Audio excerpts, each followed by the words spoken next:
Hi hello அன்பு நண்பர்களே, அனைவருக்கும் வணக்கம். இன்னைக்கு நாம இந்த வீடியோவில் எதை பற்றி பார்க்க போறோம் அப்படின்னு பார்த்தீங்கன்னா, ஆசிரியர் தேர்வு வாரியத்தில் சற்று முன் கிடைத்த மிக மிக முக்கியமான செய்திகளை பற்றி இந்த வீடியோவில் நாம பார்க்கலாங்க. பகுதி நேர ஆசிரியர்கள் போராட்டம் ஒத்திவைக்கப்பட்டிருக்கா, என்ன நடந்தது, இதை பற்றி நம்ம இந்த வீடியோவில் சொல்ல போறோம். மக்களை நீங்கள் நம்முடைய சேனல் முதல் முறையாக பார்க்குறீங்க அப்படின்னா மறக்காம ஒரு சப்ஸ்கிரைப் அண்ட் பெல் கிளிக் பண்ணி வச்சுக்கோங்க. அடுத்து பிஜிடிஆர்பியோடைய புதிய தேர்வு தேதி எப்போ வெளியிட போறாங்க, அதை பற்றி நம்ம பார்க்கலாம். ஹெச்டியுடைய புதிய வேகன்சிஸ் பட்டியல் எப்போ வெளியிட போறாங்க, இது குறித்து இந்த வீடியோவில் நான் உங்களுக்கு சொல்ல போறேன். மக்களை நீங்கள் நம்முடைய சேனல் சப்ஸ்கிரைப் அண்ட் பெல் பண்ணாம இருந்தீங்கன்னா உடனடியாக சப்ஸ்கிரைப் அண்ட் பெல்ல கிளிக் பண்ணி வச்சுக்கோங்க. ஸோ வாங்க இந்த வீடியோவில் போகலாங்க. பகுதி நேர ஆசிரியர்களின் போராட்டம் திடீரென்று ஒத்திவைக்கப்பட்டிருக்குங்க. பகுதி நேர ஆசிரியர்களுடைய போராட்டம் பள்ளிக்கல்வித்துறை அமைச்சரின் அறிவிப்பை ஏற்று இந்த போராட்டத்தை ஒத்தி வச்சிருக்காங்க. பகுதி நேர ஆசிரியர்களுடைய ஒருங்கிணைப்பு குழு இந்த தகவலை தற்சமயம் தெரிவிச்சிருக்காங்க. பகுதி நேர ஆசிரியர்கள் என்ன சொல்றாங்க அப்படின்னு பார்த்தீங்கன்னா, ஒருங்கிணைப்பு குழு பணி நிரந்தரம் செய்ய வேண்டும் என்ற கோரிக்கைகளை முன்வைத்து சென்னையில் 12 நாட்களாக பகுதி நேர ஆசிரியர்கள் போராடி வந்தனர். பணி நிரந்தரம் செய்ய வேண்டும் என்ற கோரிக்கையை முன்வைத்து 12 நாட்களாக ஆசிரியர்கள் போராடி வந்தவர்கள் அமைச்சருடைய அறிவிப்பை ஏற்று போராட்டத்தை திரும்ப பெற்றிருக்காங்க. ஓகேங்களா? ஸோ பகுதி நேர ஆசிரியர்களுக்கு போராட்டத்திற்கு பார்த்தீங்கன்னா பாஜக தலைவர், தமிழகத்துடைய பாஜக தலைவர் நயினார் நாகேந்திரன் அவர்கள் ஆதரவும் தெரிவிச்சிருக்காரு. சென்னையில் பார்த்தீங்கன்னா தேர்தல் நேரத்தில் சென்று ஆசிரியர்களுக்கு ஆதரவு அளிப்பது ஆட்சி அட்டிலில் ஏறியதும் அதிகாரிகளை பேசவிட்டு திமுக அரசு அலட்சியத்துடன் அமர்ந்திருப்பதும் நியாயமா என தமிழக பாஜக தலைவர் நயினார் நாகேந்திரன் அவர்கள் கேள்வி எழுப்பினார். அவரது அறிக்கை என்ன சொல்லுது அப்படின்னு பார்த்தீங்கன்னா, தொடர்ந்து 8 நாட்களாக பகுதி நேர ஆசிரியர்கள் பணி நிரந்தரம் செய்ய கோரி போராடி வரும் நிலையில் அவர்களின் கோரிக்கையை திமுக அரசு கண்டு கொள்ளாதது அலட்சியம் காட்டுடன் கைது வழக்குகள் பதிவு செய்திருப்பது கண்டனக்குரியது. பணி நிரந்தரம் செய்யப்படும் என்ற தேர்தல் வாக்குறுதியை நிறைவேற்ற வேண்டாமா கோருவது தவறா? தொடர்ந்து 8 நாட்களாக பகுதி நேர ஆசிரியர்கள் பணி நிரந்தரம் கோரி செய்ய நிலையில் அவர்களின் கோரிக்கைகளை பார்த்தீங்கன்னா திமுக அரசு எந்த விதத்திலுமே கண்டுக்கல. அடுத்த தேர்தல் நேரத்தில் சென்று ஆசிரியர்களுக்கு இந்த மாதிரி செய்யறது எந்த விதத்துல பாதிப்பு அமையும்? இது தாங்க அவங்க என்ன சொல்றாங்க அப்படின்னு பார்த்தீங்கன்னா, நாங்கெல்லாம் ஊருக்கெல்லாம் திரும்ப மாட்டோம், எங்களை பார்த்தீங்கன்னா பணியை கொடுங்க அப்படின்ட்டு அவங்க ஒரு பக்கம் கோரிக்கை வச்சிருக்காங்க. ஆசிரியர்கள் மாணவர்கள் என அனைவரையும் வஞ்சிப்பது தான் திராவிட மாடல் அரசு. நாடு போற்றும் நல்லாட்சி என்ற விளம்பரம் செய்வதை விட்டுட்டு உடனே இந்த பகுதி நேர ஆசிரியர்களுக்கு பணி வாய்ப்பை கொடுங்க அப்படின்ட்டு அவங்க ஒரு பக்கம். இது எல்லாத்தையும் விட்டுட்டு பார்த்தீங்கன்னா இந்த மாணவர்களின் வாக்குறுதி நலனை காக்கும் பொருட்டு கொடுத்த வாக்குறுதியை நிறைவேற்ற வேண்டும், இல்லையெனில் ஆசிரியர்கள் போராட்டத்திற்கு ஆதரவாக மீண்டும் நாளை போராட்டத்தில் அவங்களும் இணைவாங்க அப்படின்றத சொல்றாங்க. ஓகேங்களா? அடுத்து பார்த்தீங்கன்னா இந்த வாக்குறுதி 181 நிறைவேற்றுக. சென்னையில் 3000க்கும் மேற்பட்ட பகுதி நேர ஆசிரியர்கள் திரண்டு பேரணிகள் எல்லாமே செஞ்சிருக்காங்க. ஓகேங்களா? 181 சொன்னீங்களே, செய்தீர்களா? தமிழக அரசே பணி நிரந்தரம் வழங்கிடு. தேர்தல் அறிக்கை 181 சொன்னீங்களே, செஞ்சீங்களா? தமிழக அரசே பணி நிரந்தரம் வழங்கிடு. இந்த மாதிரி பதாகைகள் எல்லாம் வச்சுட்டு போராட்டத்தில் ஈடுபட்டிருக்காங்க. பணி நிரந்தர கோரிக்கைக்காக 12வது நாளாக போராட்டத்தில் ஈடுபட்டுள்ள பகுதி நேர சிறப்பு ஆசிரியர்கள் இன்று சென்னையில் பேரணி நடத்தினர். இதில் 3000க்கும் மேற்பட்ட ஆசிரியர்கள் திரண்டு பங்கேற்றனர். அரசு பள்ளிகளில் 12,000க்கும் மேற்பட்ட பகுதி நேர ஆசிரியர்கள், சிறப்பு ஆசிரியர்கள் 2012 முதல் பணியாற்றி வருகின்றனர். வாரத்தில் 3 நாட்கள் பணிபுரியும் அவர்களுக்கு தொகுப்பூதியமாக 12,500 ரூபாய் வழங்கப்பட்டு வருகிறதுங்க. தங்களை பணி நிரந்தரம் செய்ய கோரி பல ஆண்டுகளாக கோரிக்கைகள் எல்லாமே வச்சிருக்காங்க. திமுக ஆட்சிக்கு வந்தால் பகுதி நேர ஆசிரியர்கள் பணி நிரந்தரம் செய்யப்படுவர் என தேர்தல் வாக்குறுதி 181 அளிக்கப்பட்டிருந்தது. அந்த வகையில் திமுக 2021 ஆட்சி பொறுப்பேற்று முதல் பகுதி நேர ஆசிரியர்கள் தங்களை பணி நிரந்தரம் வேண்டும் செய்ய வலியுறுத்தி வருகின்றனர். தங்கள் கோரிக்கையை வலியுறுத்தி பல்வேறு வடிவங்களில் அடிக்கடி போராட்டத்தில் ஈடுபட்டு வருகின்றனர். திமுக ஆட்சிக்கு 4.5 ஆண்டுகள் நிறைவடைந்து விட்ட பிறகும் கூட தங்களுக்கு அளித்த வாக்குறுதியில் நிறைவேற்றப்படாததால் பகுதி நேர சிறப்பாசிரியர் சங்கங்களின் கூட்டு நடவடிக்கை குழு சார்பில் காலவரையற்ற போராட்டம் நுங்கம்பாக்கம் டிபிஐ வளாகம் அருகே 8ஆம் தேதி தொடங்கியது. இந்த போராட்டம் பார்த்தீங்கன்னா 12 நாட்களாகவே நீடித்தது. தினமும் வெவ்வேறு வடிவங்களில் போராட்டங்களை முன்னெடுத்து கோரிக்கைகளை வலியுறுத்தி சிறப்பு பகுதி நேர ஆசிரியர்கள் போராட்டத்தின் 12வது நாளாக பார்த்தீங்கன்னா போராடிட்டு இருந்தாங்க. சென்னை இந்த செந்தாதிரிப்பேட்டை, சித்ரா தியேட்டர் முதல் எழும்பூர், ராஜரத்னம் வரை, ஸ்டேடியம் வரை பேரணிகள் நடத்துறாங்க. 3000க்கும் மேற்பட்ட பகுதி நேர ஆசிரியர்கள் பங்கேற்ற இந்த பேரணி நண்பகல் 12 மணி அளவில் முடிந்த நிலையில் அவர்களை கலைந்து போகும் போலீசார் அறிவித்தனர். அப்பொழுது ஆசிரியர்கள் பலரும் சாலையில் அமர்ந்து மறியல் ஈடுபட்டிருக்காங்க. பலரும் சாலையில் அமர்ந்து மறியல் ஈடுபட்டதுனால இன்னொரு பெரிய பிரச்சனைகள் எல்லாம் வரும். ஸோ இதையடுத்து அவர்களை கைது செய்து கோயம்பேடு, கீழாம்பாக்கம் பேருந்து நிலையம், எழும்பூர் சென்ட்ரல் ரயில் நிலையம் போன்ற பகுதிகளில் போலீசார் இறக்கி விட்டனர். அப்பொழுது இந்த போராட்டத்தை தொடர்ந்தால் நடவடிக்கை எடுக்கப்படும் அப்படின்றதை அவங்க ஒரு பக்கம் குறிப்பிட்டு சொல்லியிருக்காங்க. எனினும் கூட்டமைப்பை முக்கிய நிகழ்வாகிய 29 பேரை கைது செய்த வழக்கு செய்யப்பட்டது. மறுபடியும் தங்கள் கோரிக்கையை நிறைவேற்றும் வரை போராட்டம் தொடரும் என்று பகுதி நேர ஆசிரியர்கள் தரப்புல தகவல்கள் அனைத்துமே கொடுத்துட்டாங்க. இதனால பார்த்தீங்கன்னா இந்த பகுதி நேர ஆசிரியர்களுடைய பணி நிரந்தரம் விரைவில் செல்லுபடியாகும் அப்படின்றது எதிர்பார்க்கலாம். அடுத்து பார்த்தீங்கன்னா டெட் பேப்பர் 1 மற்றும் பேப்பர் 2 தேர்வு தேதிகள் இந்த ஆகஸ்ட் முதல் வாரத்தில் எதிர்பார்க்கலாம். அதே போல் பார்த்தீங்கன்னா டிஆர்பியில் சில முக்கியமான அப்டேட் எல்லாமே வர இருக்கு. பகுதி நேர ஆசிரியர்கள் பணி நியமனம், தற்காலிக ஆசிரியர்கள் அதிக அளவில் நியமனம், இந்த மாதிரி ஒவ்வொரு பள்ளியிலுமே ஆசிரியர்களுடைய எண்ணிக்கை நாளுக்கு நாள் காணப்பட்டு வருது. ஸோ ஒரு சின்ன கிராமம் முதற்கொண்டு சிட்டி வர பார்த்தீங்கன்னா ஆசிரியர்கள் சரிவர இல்லை. அந்த மாதிரி பேச்சுவார்த்தைகள் தான் தமிழகத்தில் போயிட்டுருக்கு. ஸோ கண்டிப்பாக ஆசிரியர்களை அதிக அளவில் தமிழக அரசு எடுக்கும் அப்படின்றத நிச்சயமாக நம்பலாங்க.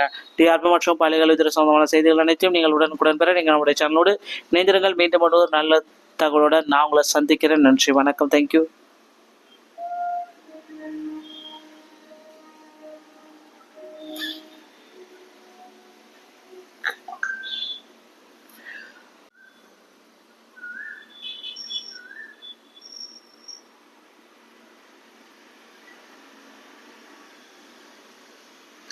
ஹாய், ஹலோ அன்பு நண்பர்களே, அனைவருக்கும் வணக்கம். இன்னைக்கு நாம இந்த வீடியோவில் எதை பற்றி பார்க்க போறோம் அப்படின்னு பார்த்தீங்கன்னா ஆசிரியர் தேர்வு வாரியத்தில் சற்று முன் கிடைத்த மிக மிக முக்கியமான செய்திகளை பற்றி இந்த வீடியோவில் நாம பார்க்கலாங்க.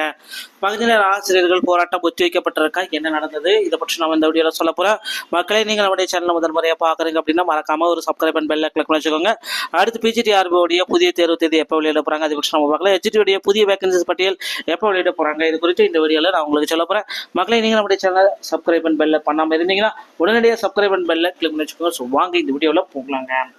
பகுதி நேர ஆசிரியர்களின் போராட்டம் திடீரென்று ஒத்திவைக்கப்பட்டிருக்குங்க.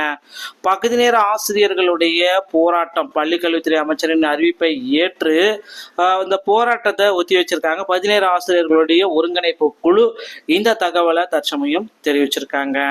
பகுதி நேர ஆசிரியர்கள் என்ன சொல்றாங்க அப்படின்னு பார்த்தீங்கன்னா ஒருங்கிணைப்பு குழு பணி நிரந்தரம் செய்ய வேண்டும் என்ற கோரிக்கைகளை முன்வைத்து சென்னையில் 12 நாட்களாக பகுதி நேர ஆசிரியர்கள் போராடி வந்தனர். பணி நிரந்தரம் செய்ய வேண்டும் என்ற கோரிக்கையை முன்வைத்து 12 நாட்களாக ஆசிரியர்கள் போராடி வந்தவர்கள் அமைச்சருடைய அறிவிப்பை ஏற்று போராட்டத்தை திரும்ப பெற்றிருக்காங்க. ஓகேங்களா? ஸோ பகுதி நேர ஆசிரியர்களுக்கு போராட்டத்திற்கு பார்த்தீங்கன்னா பாஜக தலைவர், தமிழகத்துடைய பாஜக தலைவர் நயினார் நாகேந்திரன் அவர்கள் ஆதரவும் தெரிவிச்சிருக்காரு. சென்னையில் பார்த்தீங்கன்னா தேர்தல் நேரத்தில் சென்று ஆசிரியர்களுக்கு ஆதரவு அளிப்பது ஆட்சி அட்டிலில் ஏறியதும் அதிகாரிகளை பேசவிட்டு திமுக அரசு அலட்சியத்துடன் அமர்ந்திருப்பதும் நியாயமா என தமிழக பாஜக தலைவர் நயினார் நாகேந்திரன் அவர்கள் கேள்வி எழுப்பினார். அவரது அறிக்கை என்ன சொல்லுது அப்படின்னு பார்த்தீங்கன்னா தொடர்ந்து 8 நாட்களாக பகுதி நேர ஆசிரியர்கள் பணி நிரந்தரம் செய்ய கோரி போராடி வரும் நிலையில் அவர்களின் கோரிக்கையை திமுக அரசு கண்டு கொள்ளாதது அலட்சியம் காட்டுடன் கைது வழக்குகள் பதிவு செய்திருப்பது கண்டனக்குரியது. பணி நிரந்தரம் செய்யப்படும் என்ற தேர்தல் வாக்குறுதியை நிறைவேற்ற வேண்டாமா கோருவது தவறா? தொடர்ந்து 8 நாட்களாக பகுதி நேர ஆசிரியர்கள் பணி நிரந்தரம் கோரி செய்ய நிலையில் அவர்களின் கோரிக்கைகளை பார்த்தீங்கன்னா திமுக அரசு எந்த விதத்திலுமே கண்டுக்கல. அடுத்த தேர்தல் நேரத்தில் சென்று ஆசிரியர்களுக்கு இந்த மாதிரி செய்யறது எந்த விதத்துல பாதிப்பு அமையும்? இது தாங்க அவங்க என்ன சொல்றாங்க அப்படின்னு பார்த்தீங்கன்னா நாங்கெல்லாம் ஊருக்கெல்லாம் திரும்ப மாட்டோம், எங்களை பார்த்தீங்கன்னா பணியை கொடுங்க அப்படின்ட்டு அவங்க ஒரு பக்கம் கோரிக்கை வச்சிருக்காங்க. ஆசிரியர்கள் மாணவர்கள் என அனைவரையும் வஞ்சிப்பது தான் திராவிட மாடல் அரசு. நாடு போற்றும் நல்லாட்சி என்ற விளம்பரம் செய்வதை விட்டுட்டு உடனே இந்த பகுதி நேர ஆசிரியர்களுக்கு பணி வாய்ப்பை கொடுங்க அப்படின்ட்டு அவங்க ஒரு பக்கம். இதை எல்லாத்தையும் விட்டுட்டு பார்த்தீங்கன்னா இந்த மாணவர்களின் வாக்குறுதி நலனை காக்கும் பொருட்டு கொடுத்த வாக்குறுதியை நிறைவேற்ற வேண்டும், இல்லையெனில் ஆசிரியர்கள் போராட்டத்திற்கு ஆதரவாக மீண்டும் நாளை போராட்டத்தில் அவங்களும் இணைவாங்க அப்படின்றத சொல்றாங்க. ஓகேங்களா? அடுத்து பார்த்தீங்கன்னா இந்த வாக்குறுதி 181 நிறைவேற்றுக. சென்னையில் 3000க்கும் மேற்பட்ட பகுதி நேர ஆசிரியர்கள் திரண்டு பேரணிகள் எல்லாமே செஞ்சுருக்காங்க. ஓகேங்களா? ஸோ 181 சொன்னீங்களே செய்தீர்களா? தமிழக அரசே பணி நிரந்தரம் வழங்கிடு. தேர்தல் அறிக்கை 181 சொன்னீங்களே செஞ்சீங்களா?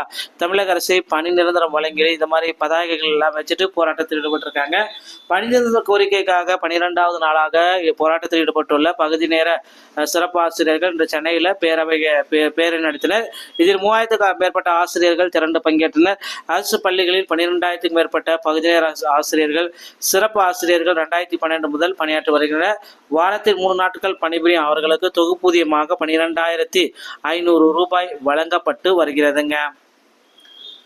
ஸோ தங்களை பணி நிரந்தரம் செய்ய கோரி பல ஆண்டுகளாக கோரிக்கைகள் எல்லாமே வச்சிருக்காங்க. திமுக ஆட்சிக்கு வந்தால் பகுதி நேர ஆசிரியர்கள் பணி நிரந்தரம் செய்யப்படுவர் என தேர்தல் வாக்குறுதி 181 அளிக்கப்பட்டிருந்தது. அந்த வகையில் திமுக 2021 ஆட்சி பொறுப்பேற்று முதல் பகுதி நேர ஆசிரியர்கள் தங்களை பணி நிரந்தரம் வேண்டும் செய்ய வலியுறுத்தி வருகின்றனர். தங்கள் கோரிக்கையை வலியுறுத்தி பல்வேறு வடிவங்களில் அடிக்கடி போராட்டத்தில் ஈடுபட்டு வருகின்றனர். திமுக ஆட்சிக்கு வந்து 4.5 ஆண்டுகள் நிறைவடைந்து விட்ட பிறகும் கூட தங்களுக்கு அளித்த வாக்குறுதியில் நிறைவேற்றப்படாததால் பகுதி நேர சிறப்பாசிரியர் சங்கங்களின் கூட்டு நடவடிக்கை குழு சார்பில் காலவரையற்ற போராட்டம் நுங்கம்பாக்கம் டிபிஐ வளாகம் அருகே 8ஆம் தேதி தொடங்கியது. ஸோ இந்த போராட்டம் வந்து பார்த்தீங்கன்னா 12 நாட்களாகவே நீடித்தது. ஸோ தினமும் வெவ்வேறு வடிவங்களில் போராட்டங்களை முன்னெடுத்து கோரிக்கைகளை வலியுறுத்தி சிறப்பு பகுதி நேர ஆசிரியர்கள் போராட்டத்தின் 12வது நாளாக வந்து பார்த்தீங்கன்னா போராடிட்டு இருந்தாங்க. சென்னை இந்த சிந்தாதிரிப்பேட்டை சித்ரா தியேட்டர் முதல் எழும்பூர் ராஜரத்னம் வரை ஸ்டேடியம் வரை பேரணிகள் நடத்துகிறாங்க. 3000க்கும் மேற்பட்ட பகுதி நேர ஆசிரியர்கள் பங்கேற்ற இந்த பேரணி நண்பகல் 12 மணி அளவில் முடிந்த நிலையில் அவர்களை கலைந்து போகுமாறு போலீசார் அறிவித்தனர். அப்பொழுது ஆசிரியர்கள் பலரும் சாலையில் அமர்ந்து மறியல் ஈடுபட்டிருக்காங்க. பலரும் சாலையில் அமர்ந்து மறியல் ஈடுபட்டதுனால இன்னொரு பெரிய பிரச்சனைகள் எல்லாம் வரும்.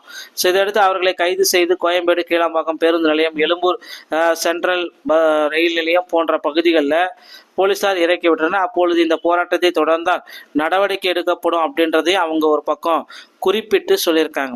சென்னையிலும் கூட்டமைப்பை முக்கிய நிகழ்வாகிய 29 பேரை கைது செய்த வழக்கு செய்யப்பட்டது. மறுபுறம் தங்கள் கோரிக்கை நிறைவேற்றும் வரை போராட்டம் தொடரும் என்று பகுதி நேர ஆசிரியர்கள் தரப்புல தகவல்கள் அனைத்துமே கொடுத்துட்டாங்க. ஸோ இதனால் வந்து பார்த்தீங்கன்னா இந்த பகுதி நேர ஆசிரியர்களுடைய பணி நிரந்தரம் விரைவில் செல்லுபடியாகும் அப்படின்றது எதிர்பார்க்கலாம்.